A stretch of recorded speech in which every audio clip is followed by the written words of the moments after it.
A'udzubillahi minasyaitonirrajim. Bismillahirrahmanirrahim. Assalamualaikum warahmatullahi wabarakatuh. Selamat malam, sugeng rahayu semua para pemirsa.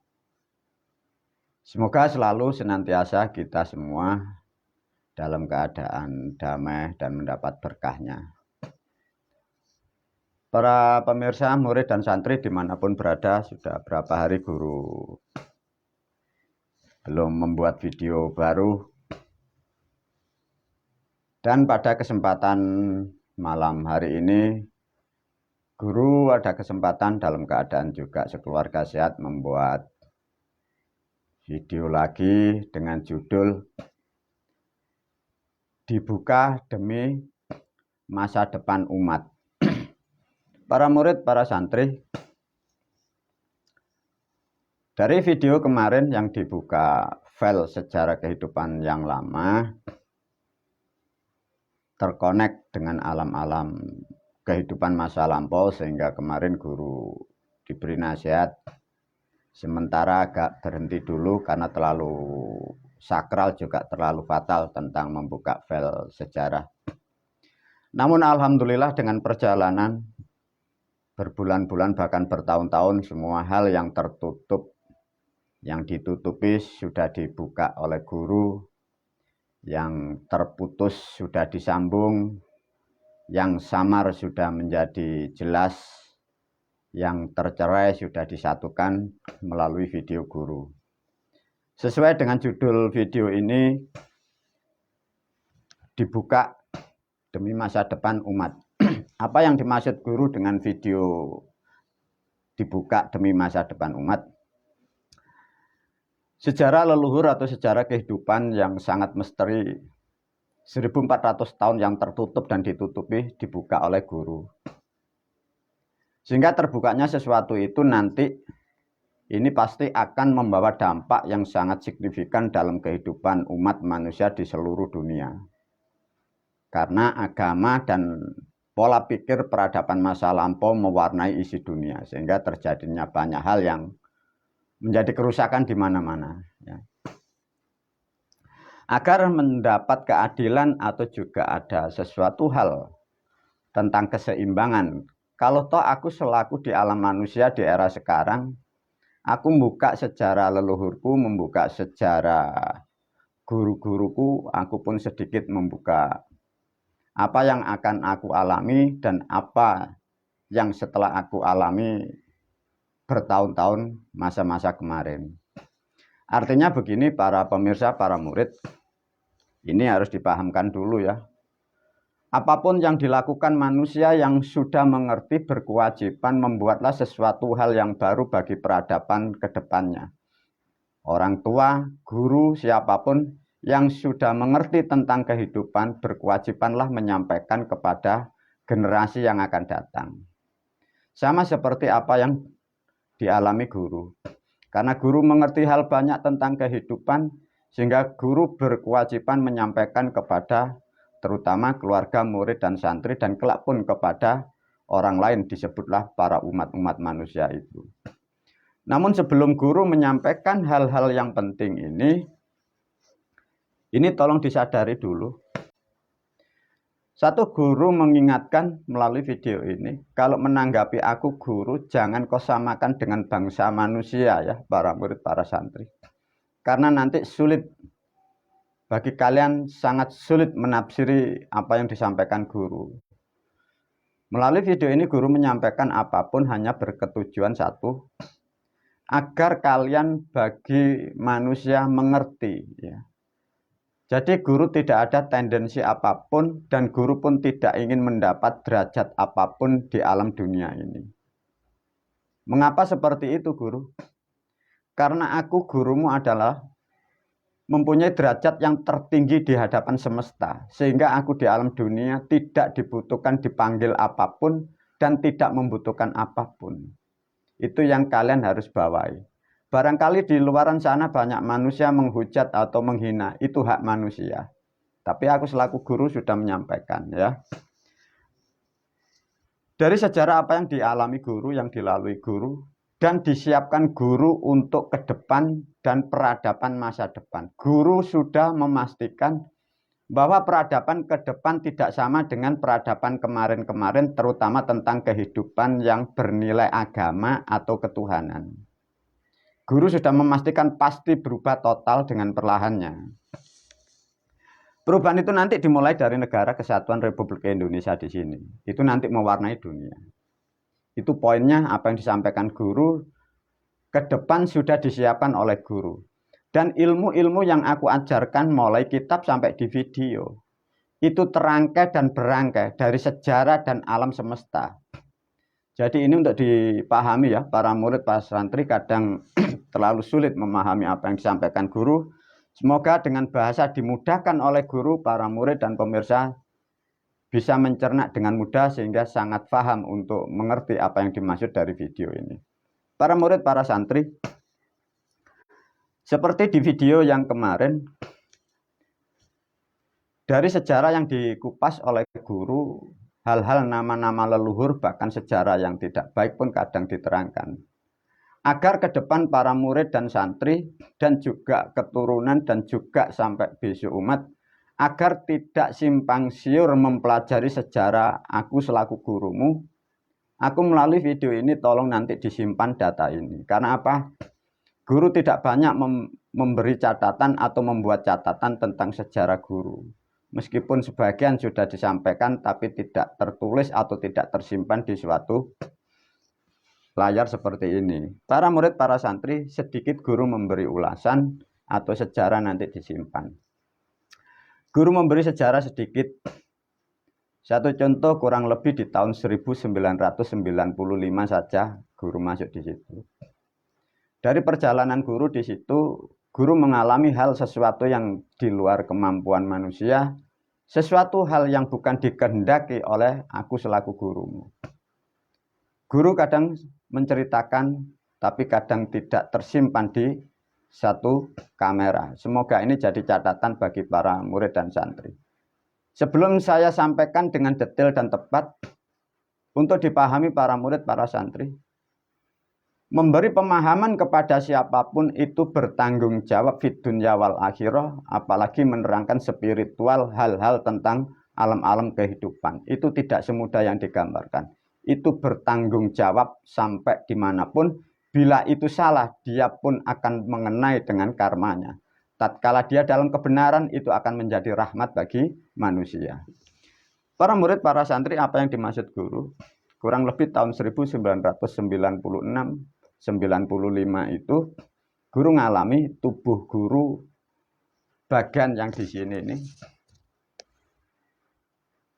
dibelah dari dua sosok. Mungkin bagi gambaran manusia, mungkin disitulah yang disebut malaikat. Tapi guru pun tidak mengerti apa dan siapa. Guru menerangkan apa yang dialami guru. Nah, dengan dialami seperti itu dan guru mengalami itu, maka kadang guru menjadi manusia yang sulit untuk kalian pahami. Itu sejarah yang paling dasar yang mewarnai mengapa guru karakternya seperti itu sampai seperti itu. Itu sejarahnya di situ. Namun untuk mengulas data, guru memberi data melalui video ini. Aku dilahirkan di dunia, diberi nama dari orang tua namanya Ahmad Naf'an. Dan untuk data ini disimpan, menurut catatan saya dilahirkan pada tahun 1968. Tanggalnya 7 bulan 7. Namun dirubah oleh sekolah waktu saya sekolah di Madrasah Ibtidaiyah dirubah menjadi 70. Sehingga kelak barangkali mencari data guru, datanya seperti itu faktanya, ada yang dirubah. Nah, lantas dari keturunan, ini harus dipahamkan ya. Satu, saya dari orang tua, karena sejarah orang tua saya pun dari sejarah pun juga tidak jelas. Ibaratnya saya mempunyai kakek itu pun tidak jelas. Tapi kalau aku selaku manusia menganalisa orang tuaku yang membesarkan saya di alam dunia, itu kulitnya agak putih. Tapi bila saya tarik sejarah, kelihatannya bukan orang Jawa. Dan dikuatkan lagi dengan kakak perempuan bapak saya itu kulitnya sangat putih, putih-putih kuning. Aku tidak bisa memastikan, tapi sebagai analisa sangat dimungkinkan 80-90%.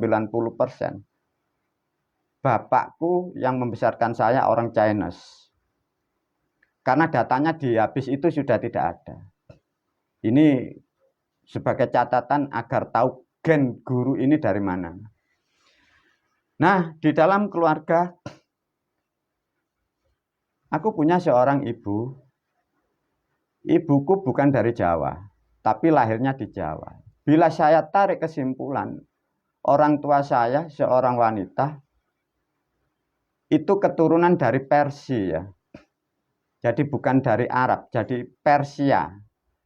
Jadi ibu saya itu dari Persia. Itu kurang lebih saya waktu kelas 4, kelas 5 SD atau madrasah itu punya saudara di Surabaya. Itu saudara nenek saya itu kalau manggil namanya Pak Yiktahal. Tidak mengerti itu bahasa dari negara mana. Tapi kalau saya lihat dari saudara nenek saya, semua itu hidungnya panjang semua. Nah, itulah yang mendasari pribadi karakter saya seperti itu. Jadi saya dilahirkan di Jawa, orang tua dari suku seperti itu dan ibu dari itu. Nah, untuk dipahami para murid, para santri, maka kadang pola pemikiran aku selaku gurumu tidak seperti kalian juga. Itu yang mendasari. Nah, dari sejarah itu banyaklah spiritual sampai yang dibina oleh para leluhur sampai mendapatkan sesuatu hal yang baru sehingga itu semoga bermanfaat kepada kehidupan, khususnya dalam kehidupan berbangsa dan bernegara. Lantas dari perkembangan itu, di dalam pemahaman keilmuan yang aku sampaikan, aku pun terikat dengan sejarah apa yang disebut satu contoh. Waktu muda aku pun dibesarkan oleh beliau dalam sejarah yang disebut ibumu Dewi Kuang Yin. Itu yang dari Chinese.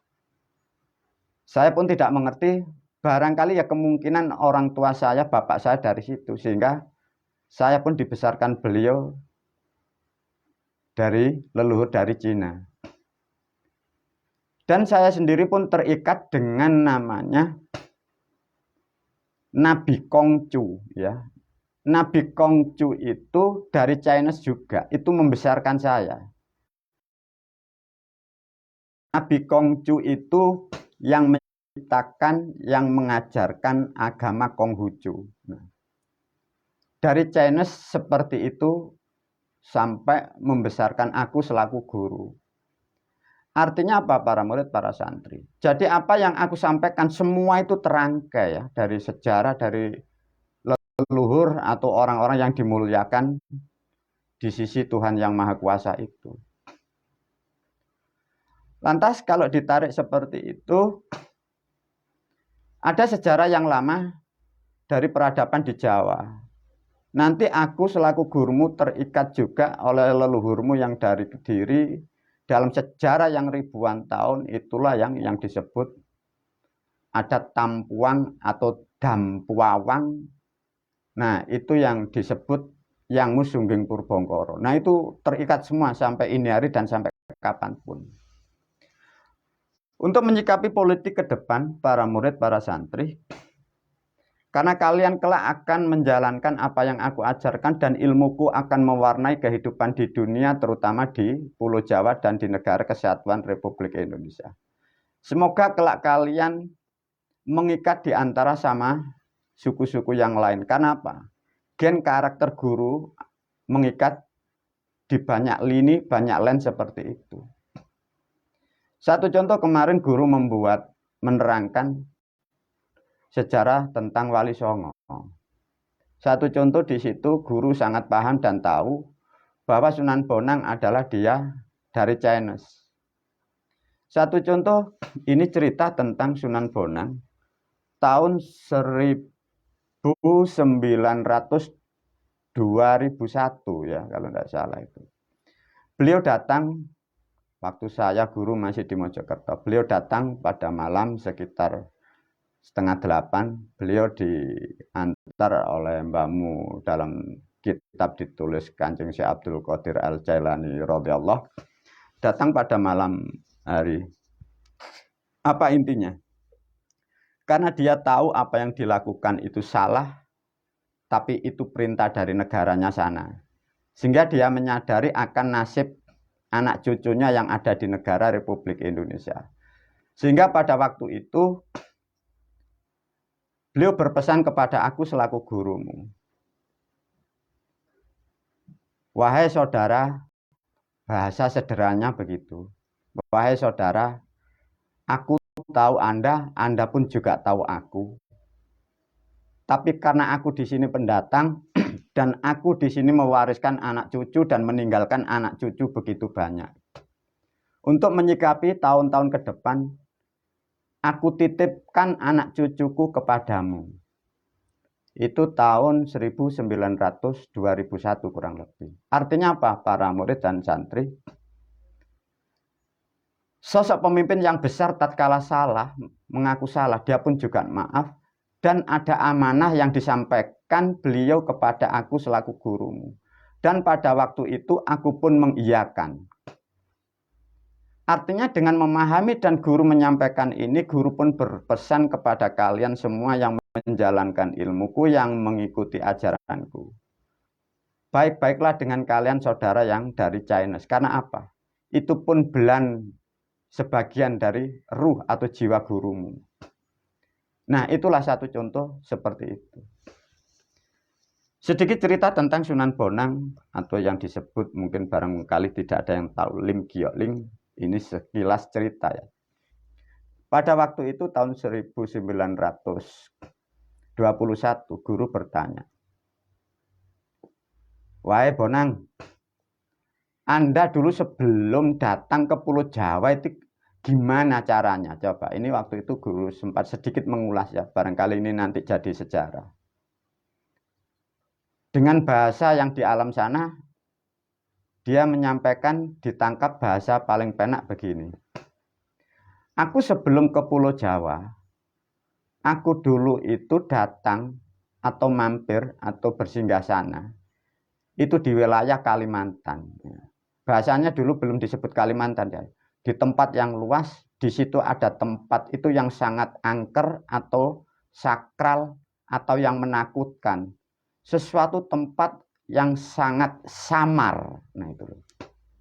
Coba dipahami para murid, ini sejarah ya. Jadi sejarah masa lampau, enggak tahu tahun berapa itu ya. Ada suatu tempat atau wilayah sangat sangar atau sangat samar. Nah, sekarang inilah yang disebut menjadi kota Samarinda itu. Tidak tahu itu di posisi sebelah mana. Nah, itulah sejarah orang-orang dulu, terutama yang dari Tiongkok atau dari China itu, yang bergelar di dalam kewalian Songo disebut Sunan Bonang itu. Nah, sedikit cerita ini semoga kalian bisa memahami, barangkali bertemu atau tidak cocok dengan penduduk atau yang kulit putih, tolong dikurangi karena apa? Beliau pun juga satu bagian dari gennya guru. Nah, sedikit tentang cerita dari sejarah Chinese di situ. Bila ditarik ke titik Wali Songo, gen guru ini hanya bertitik di Sunan Kudusnya, di lainnya tidak ada. Kalau di Sunan Bonang hanya sebagai dia mengamanahkan kepadaku, tapi kalau jalur dari Wali Songo, terahnya dari Sunan Kudus. Sangat dimungkinkan sejarah karena dibolak-balik, Sunan Kudus itulah kemungkinan yang dari Persia itu. Sedikit bocoran, tapi karena sejarah sangat sulit karena sudah dibolak-balik sehingga tidak bisa dideteksi. Tapi 90% aku memberi gambaran. Yang disebut Sunan Kudus itu jalurnya dari Persia, bukan dari Arab yang digambarkan dari lain. Karena sejarah sudah aku pelajari, karena sejarah yang beredar salah kaprah, sehingga aku guru tidak bisa memastikan. Itulah para murid, para santri, jalur apa yang dialami spiritual guru. Artinya kembali lagi apa yang aku sampaikan, ilmuku dan untuk ilmu yang akan datang, semua terangkai. Dari tahun 2001, berkembanglah sampai tahun 2008 Masehi. Pada tahun itu bulannya tidak ditulis oleh guru. Jiwa dan ruh dan ilmu guru mulai tahun 2008 Masehi kemarin, guru terikat dengan mungkin yang digambarkan dalam sejarah agama Nasrani atau Kristen. Mungkin itulah yang disebut Isa alaihissalam. Mungkin juga itu yang disebut Yesus Kristus. Jadi sejak tahun 2008 kemarin, aku gurumu terikat sampai ini hari dan sampai yaumil akhir dan sampai batas waktu yang tidak terbatas. Nah, begitu banyaknya jalur guru ini sehingga kalian semoga nanti bisa menjadi titik satu kesatuan dari pemahaman yang sama dan mendapat kesamaan, sehingga tidak menjadi timpang tindih mengikuti tafsir atau halusinasi menurut otak manusia. Lantas dari Jawa, para murid, para santri, karena aku dibesarkan di Jawa dan aku dilahirkan di Jawa, kalian sering sudah aku sampaikan, di antara sejarah leluhur-leluhur yang dihormati di seluruh Nusantara, bahkan di jajaran Islam, guru sudah menyampaikan ada beliau Mbah Mu Syekh Abdul Qadir Al-Jailani radhiyallahu, ada juga Mbah Mu Syekh Jenar, ada juga Mbah Mu Khidir, ada juga beliau di situ Kanjeng Sinun Yang Semar. Namun juga untuk dipahami juga para murid, para santri, di kanan dan kiri beliau ini jarang kalian mengetahui dan memahami bahwa di situ pun juga masih ada juga yang sangat dekat dengan gurumu dan dengan ilmu ini. Di situ ada kan, di situ Gareng, Petruk dan Bagong. Nah, dari begitu banyaknya jalur apa yang dialami guru dan itu terkonek sampai kapanpun. Semoga ilmu yang aku sampaikan ini sangat bermanfaat karena sejarah leluhur kita yang lama sudah aku buka semua, sehingga guru membuka sejarah yang akan depan apa yang akan terjadi. Karena ilmuku akan mewarnai kehidupan di alam dunia ini, khususnya di Pulau Jawa dan di Negara Kesatuan Republik Indonesia. Namun untuk melalui jalur yang di Jawa, untuk di jalur kedewaan, di situ tatkala kita masuk ke ranah beliau, ada Yang Mu Sinun Semar, guru masuk tertinggi di situ, guru mentok hanya di Yang Mu Pikulun. Jadi mulai Yang Pikulun itu sampai turun sampai leluhur begitu banyak. Nanti ada lagi masuk ke jalur namanya Sang Penguasa, Sang Maha Pencipta, guru tidak bisa dan tidak boleh membuka di sini karena tidak mampu manusia nanti diterangkan. Jadi paling tidak aku selaku gurumu sudah menerangkan ke depan apapun yang aku ajarkan. Itu terangkai dari Chinese, dari Persia, dari Jawa, dari alam-alam yang begitu panjang dan begitu sangat sakral dan sangat sulit dijangkau bagi manusia. Dan ke depan pun guru akan menerangkan kehidupan terutama tentang alam-alam kematian juga. Itu pun juga nanti kalian pun juga sulit memahami. Karena guru ke depan akan mengulas tentang alam yang disebut surga, neraka, jalurnya bagaimana, caranya bagaimana. Artinya apa guru? Ketahuilah para murid, para santri dan kalian bangsa manusia, bahwa sesungguhnya peradaban manusia itu berkembang. Dan kehidupan itu tidak akan pernah berhenti dan selalu berevolusi dan berevolusi. Mungkin 2000 tahun manusia itu dalam kepandaian sepandai-pandainya sampai titik di mana. Dan sekarang kecerdasan bangsa manusia lebih cerdas daripada tahun-tahun kemarin. Dan seterusnya sampai batas waktu yang tidak terbatas. Dengan memahami seperti ini para murid, para santri, janganlah suka menutup diri. Karena kehidupan berkembang. Mungkin hari ini Anda orang yang mampu dan hebat. Tapi besok belum tentu Anda menjadi hebat. Karena besok ada orang yang lebih ngerti daripada kita dan daripada Anda. Artinya bahwa kehidupan ini bergerak dan berkembang, berevolusi, menuju kecerdasan, menuju kepandaian, menuju kemuliaan. Sehingga dengan memahami ini para murid, para santri, bersyukurlah kalian yang bisa dan mampu membuka cakrawala pikiranmu, saling menghargai, saling menghormati. Itulah sebaik-baik dan itulah sehebat-hebat manusia. Wabillahi taufiq wal hidayah. Wassalamualaikum warahmatullahi wabarakatuh.